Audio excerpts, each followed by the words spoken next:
This is a Fangirls Going Rogue priority transmission. All team, give it everything you got! It's time to fangirl flail with Fangirls Going Rogue. Count me in. Never get between a Mandalorian and a weapons package. This is the way. News, discussion, and commentary from the female point of view. You call this a diplomatic solution? No, I call it aggressive negotiations. She's as important as he is. With your hosts, Trisha Barr and Sarah Woloski. Boy, am I glad to hear your voice. Strap in, because this is where the fun begins. I like the sound of that.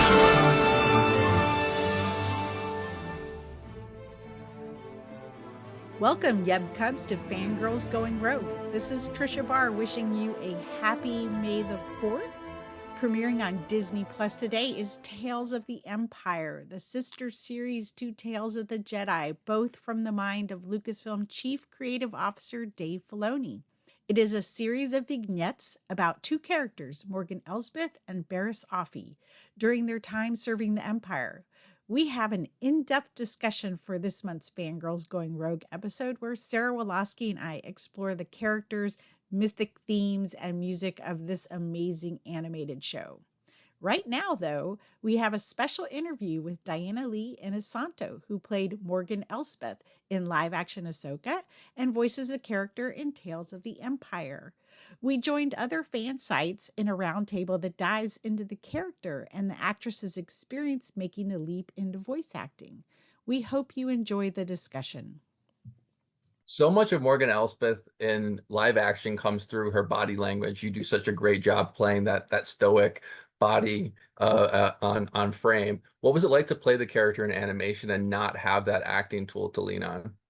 It was really nice that I don't have sore muscles doing animation for sure. But no, I was absolutely over the moon. I always say I have once in a while these amazing joy attacks, and that's what happened for me doing Tales of the Empire.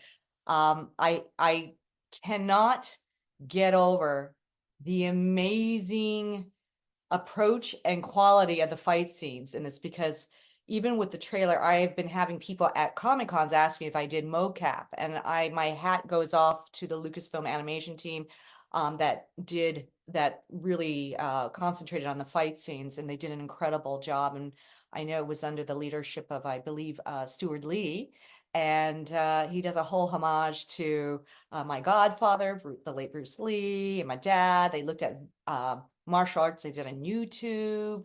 They studied my fights on Mandalorian and Ahsoka, and it's just brilliant how they put it all together. It really is. I'm stunned. I'm amazed as a martial artist. All right, thank you. Next is James Burns. Hi, Diana. Thank you very much for taking the time to talk to us.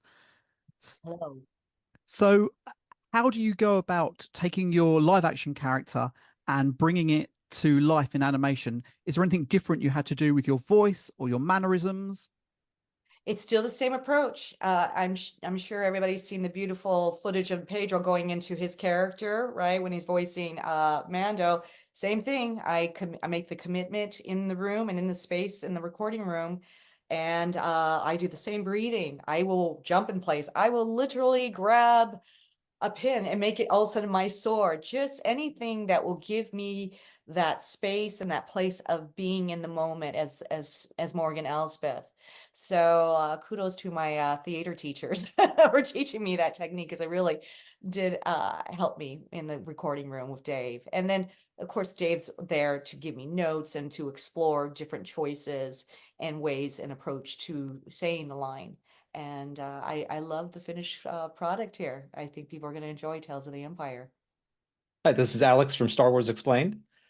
Tales of the Empire, gives us significant details of Morgan Elsbeth's backstory. I'm curious if you were told any of those details so that you could use it in your live action performance in Ahsoka. It was spoon-fed to me, Alex. It was spoon-fed to me, but the good thing is Dave was so specific and so strategic.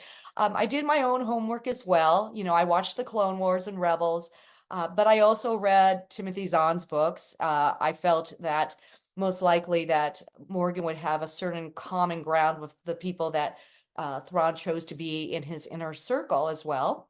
And then later on, E. Ann Convery, her short story called Bug was also very important to me. But I still, even up to that point, didn't know if Morgan was truly on Dathomir, seeing Grievous mow through her people. So when I finally got the script for Tales of the Empire, I was absolutely thrilled. I was so energized by just the opening sequence. And I think too, it gives people a different taste of Morgan's background, her world, and what drives her. And more important, the love she has for her people. Hi, I'm Caitlin from Skytalkers. So great to talk to you today, Diana. Great to talk with you too. Thank you. My question is, were there any key words or themes that Dave or the rest of the creative team gave you when thinking about Morgan Elsbeth in this time period? In when you say time period, are we talking like Morgan as a child, Morgan as, or teenage girl, I should say, or Morgan is with Thrawn?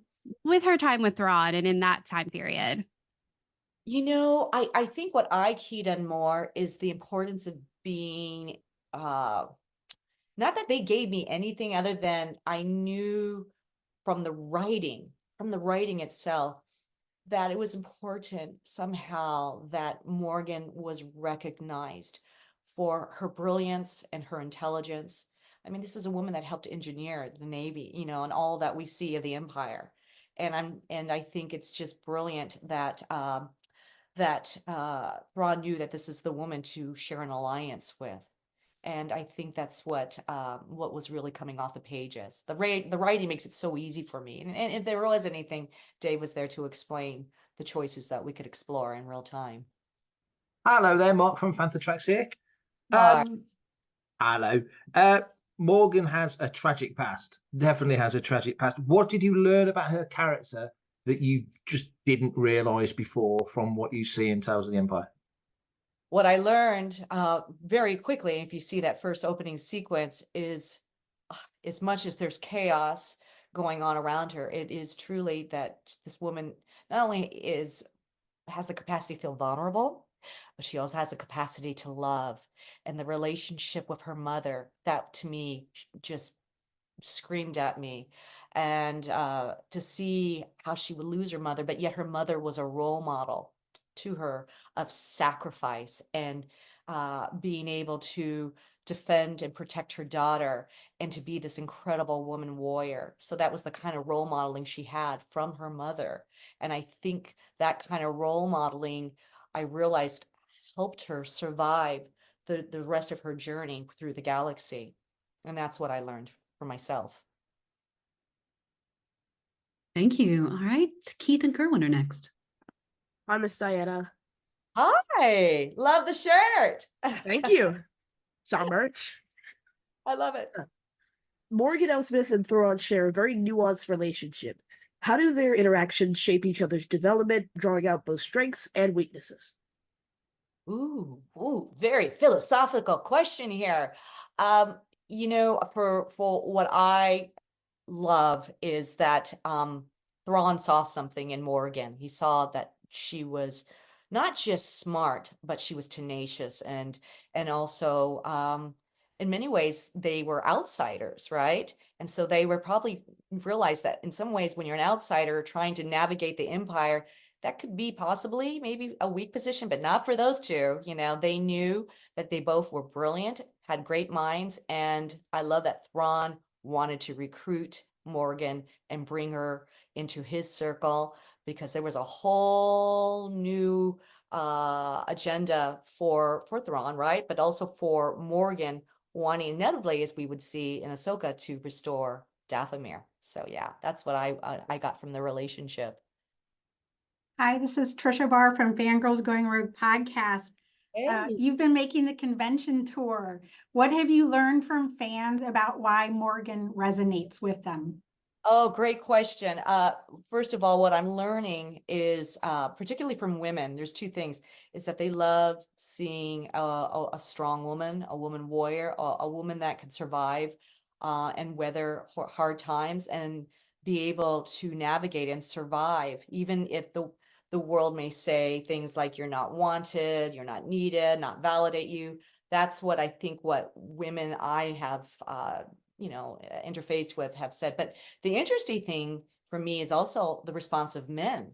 And I've had so many men say, oh my gosh, I have my daughter now in martial arts, or oh my gosh, I want my daughter to be strong and to be able to grow up and be able to navigate their life, her life. And it's been great. She's been a role model to both men and women in a different, unique way, even though she's kind of a villain.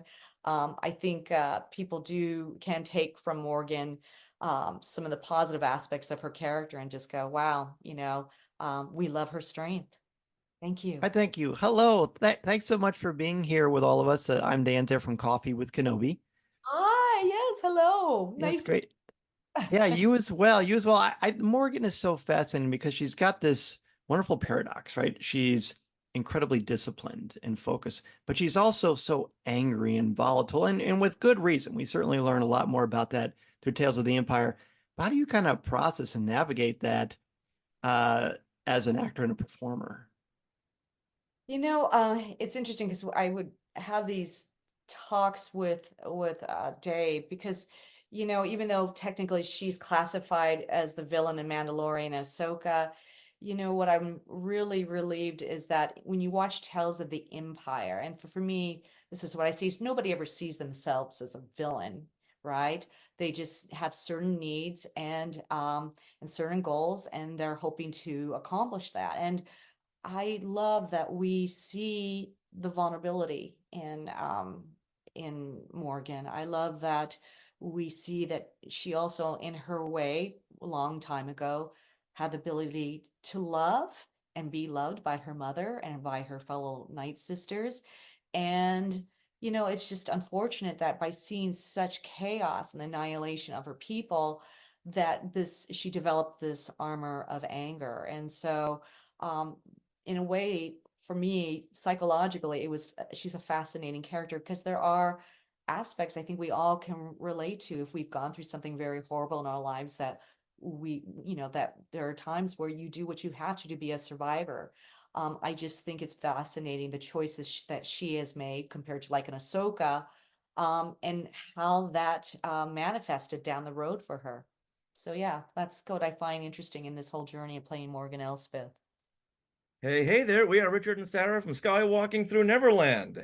Oh, I love that. Now, I love in Tales of the Empire that the primary imagery we see behind Morgan is fire.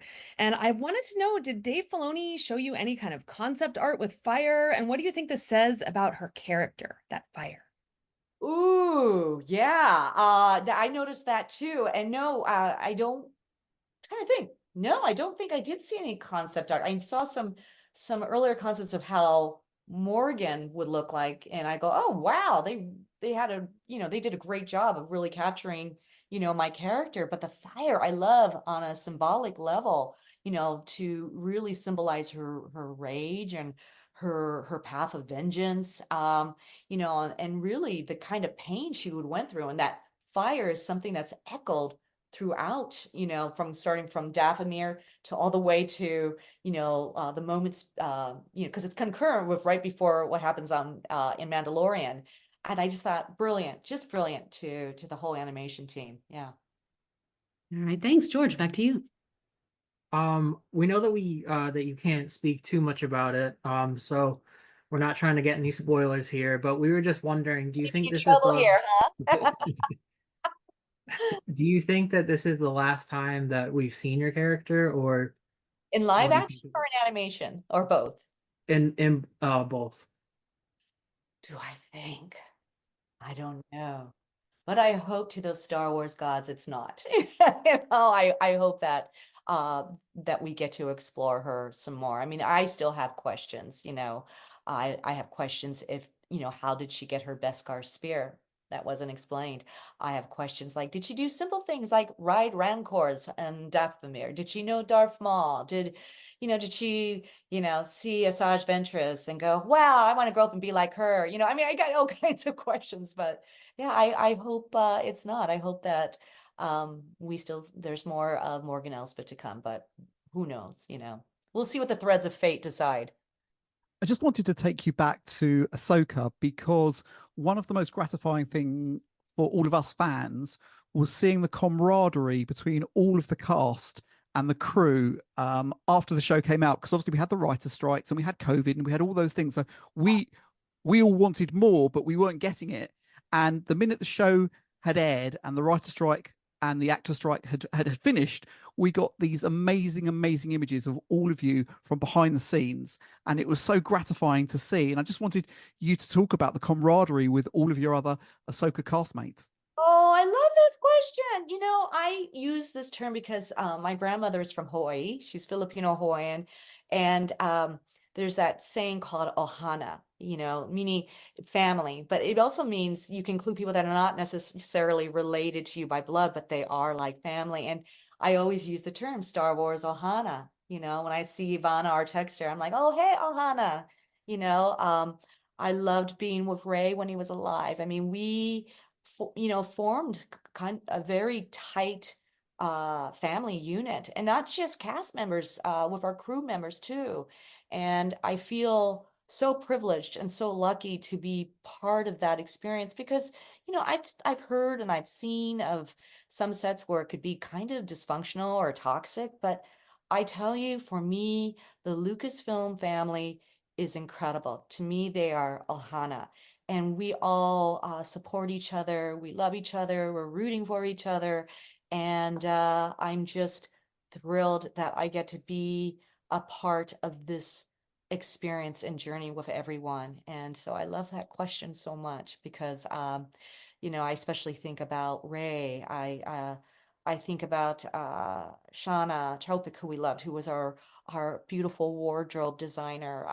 You know, and I know on Mandalorian we have Carl Weathers that we lost, but you know, so when we lose these people, it really feels deeply. And but it's still I don't know, you know, I look to the stars and I'll think of them, and it's a great experience. And that's not, I'm not just saying that to say that. It really is a beautiful experience. And I hope that all people can just experience just a little what I have felt. And the fans too. The fans have been incredible. And I think they know how much I love Star Wars. I always have since I was a little girl. I don't want to follow that great question. But Yeah. but I will. I'll try. I love so much that you brought up the Star Wars books, and I love that you read some of them to prepare to play Morgan. I've been thinking about that short story Bug since it came out, so I'm curious, what did you Right. find most helpful or fun to learn about while you read those stories? It helped me, you know, because I wasn't quite sure the background. So for me, it helped fill in the dots where I felt it could help contribute to making my character more realistic and believable. I mean, I love how Timothy Zahn writes Thrawn and all the characters within his circle. So I certainly felt Thrawn would also seek the same kind of relationship with Morgan, you know, that she was brilliant, she was ahead of her times, and strong, and that he could counter, and her loyalty. That's the other thing too. Boy, is she loyal to Thrawn. But I love Ian Convery's book because, you know, you really see like that you get a sense of the commitment these women have to each other as a clan and as a family. And I was so happy that I had at my disposal these, you know, these books. I will also say, and I have to give kudos also to Star Wars Fallen Order. I was watching the video clips on YouTube between Cal Kestis and Mirren. I thought that was very important. So I go, oh, Mirren, she's close to a Jedi. Well, then there's a complexity to the Nightsister, and maybe in general, where they could be more, you know, dark, or maybe they could be more light. This is fascinating to me. And then of course, I was very lucky that I'm a mom, and I grew up with my kids. I feel like I grew up watching Clone Wars and Rebels. And again, seeing the animation to those shows and understanding the Nightsister, you know, fellowship was very important in what they mean to each other. So there it is. Yep, yep. If you haven't checked out our interview with Meredith Salinger, the voice of Barriss Offee, we hope you'll listen to that as well. Once you've watched Tales of the Empire, out now on Disney Plus, we hope you'll check out our in-depth discussion on the main podcast. It's our May the 4th episode, and Sarah and I had a blast talking about Tales of the Empire. You can also share your thoughts with us on social media. Here's where you can find us. Visit us over at fangirlsgoingrogue.com. For social media, Fangirls Going Rogue at FG Going Rogue, Trisha at Fangirl Cantina, Sarah at Jedi Tink. Send us an email, contact at fangirlsgoingrogue.com. Facebook, just type Fangirls Going Rogue, and we also have a private Facebook group that you have to answer 3 questions to join. And please go to Apple Podcasts or wherever you listen to podcasts and leave a positive 5-star review. We need your reviews so more people can find us. And with that, also share us so more people can find us. And until next time, yub, yub.